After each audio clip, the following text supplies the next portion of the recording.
मैं नयन कुमार। अगर मुझे मेरा वीडियो आपको पसंद आए तो कृपया आप इसे लाइक कीजिए और इसे सब्सक्राइब भी कीजिए।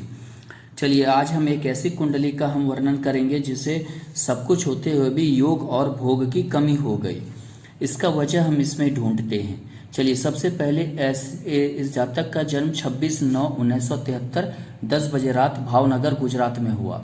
इनका लग्न वृष राशि की कुंडली है, वृष लग्न है और कन्या राशि की ये कुंडली है। चलिए, सबसे पहली बात क्या है कि अगर हम ढूंढे इसमें तो सबसे पहले ये जितने भी केंद्र भाव हैं ये बिल्कुल खाली हैं।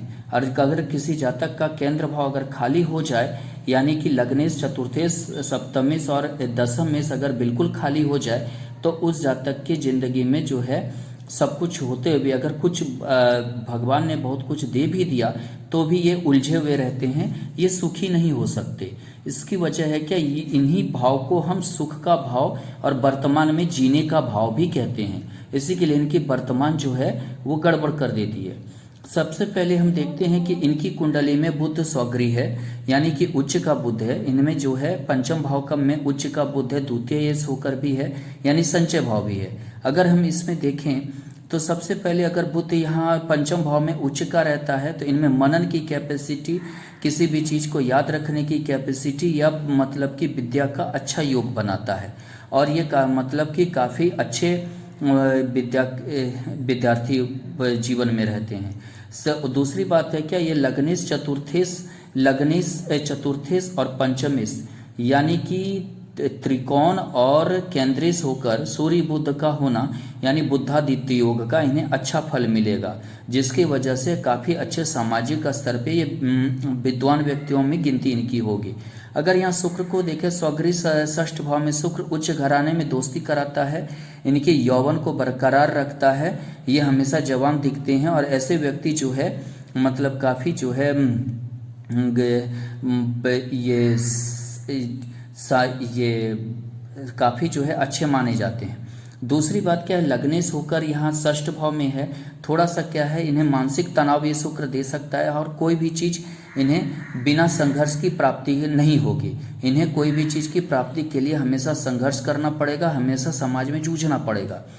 दूसरी बात अगर हम देखें तो यहाँ मंगल स्वगृह है। मंगल यहाँ स्वगृह होने से द्वादश भाव में थोड़ा सा क्या है कि ऐसे व्यक्ति जिस राह में अपनी ऊर्जा लगानी चाहिए, ये ऊर्जा उस राह में नहीं लगा पाते हैं। ये जो है थोड़ा सा राह से मंगल थोड़ा यहाँ भटकाता, हालांकि ये मांगलिक योग भी है लेकिन स्वगृह मंगल है। ये एनजीओ, किसी भी जो है धार्मिक संस्था, किसी भी आप कह सकते हैं कि ऑर्गेनाइजेशन वगैरह में वर्क करते हैं, कुछ सामाजिक कार्यों में काफ़ी नाम उन्नति अपना करते हैं। दूसरी बात क्या है कि यहाँ देखिए कि राजयोग तो खुद बन जाता है, क्योंकि बुध यहाँ उच्च की है, अब स्वगृह है, शुक्र स्वगृह है, मंगल स्वगृह है।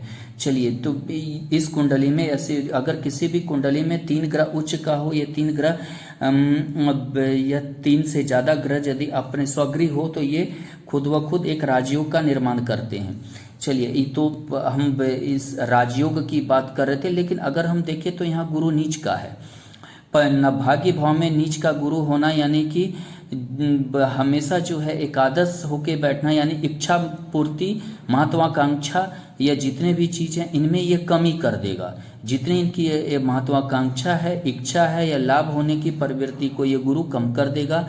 और जो है इन्हें बुध गुरु की महादशा अभी वर्तमान में चल रही है, जो 5/10/2007 से 5/10/2023 तक इन्हें जो है काफी थोड़ा सा जो है आर्थिक स्थिति लेकर भी ये परेशानी पैदा करेगा।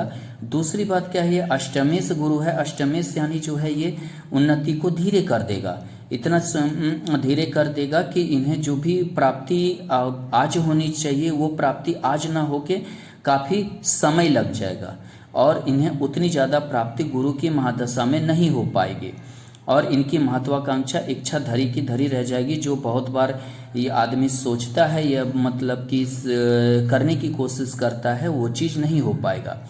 दूसरी बात क्या है कि हालांकि इनका शनि जो है ये योगकारी शनि है, भाग्येश और कर्मेश हो के द्वितीय भाव यानी संचय भाव में बैठा है, तो यानी कि योगकारी शनि है। दूसरी बात कि ये शनि को देखें तो ये राहु के नक्षत्र में, आर्द्रा नक्षत्र में है।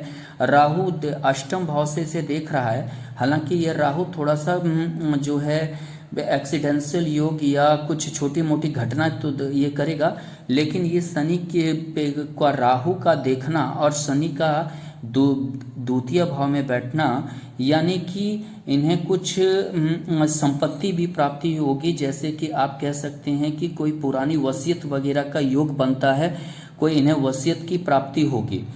लेकिन अगर जी ये देखिए कि कितना भी वसीयत हो जाए ये थोड़ा सा उलझा हुआ हो जाता है, कोई भी वसीयत जैसे कि भोग इन नहीं हो पाता है। इसकी वजह है कि ये केंद्रेश का खाली होना। अगर केंद्रेश खाली रहा तो योग भोग में वो कमी कर ही देगा, चाहे आपके साथ पास कितनी भी प्रॉपर्टी हो, चाहे आप कितना भी विद्वान हो। इसकी वजह है क्या, अगर केंद्रेश खाली रहा तो यानी कि आपका जो है मान लीजिए कि चतुर्थेश, यानी कि आपका जो अचल संपत्ति रहा वो कहीं ना कहीं उलझा हुआ रहेगा। चाहे आप उस पर ध्यान नहीं दे पाएंगे इसलिए उलझा हुआ रहेगा, चाहे कहीं ना कहीं केस मुकदमे का योग बना देगा। तो इसी तरह से अगर हम देखें कि यहाँ मांगलिक योग है, यहाँ अगर खाली है और मंगल, ये चारों घर खाली है और यहाँ मंगल जो है एक तो मांगलिक योग बना रहा है, दूसरी बात यहाँ मंगल है, यानी कि वाइफ भी जो है असंतुष्ट रहती है शुक्र की दृष्टि के कारण, और जो है थोड़ा सा शादीशुदा लाइफ असंतुष्टि का योग बना देता है। और या किसी बाहरी व्यक्ति के द्वारा घर की जो है हालात वो बिगड़ती है और मतलब आपस में जो है मनमुटाव पैदा होते हैं।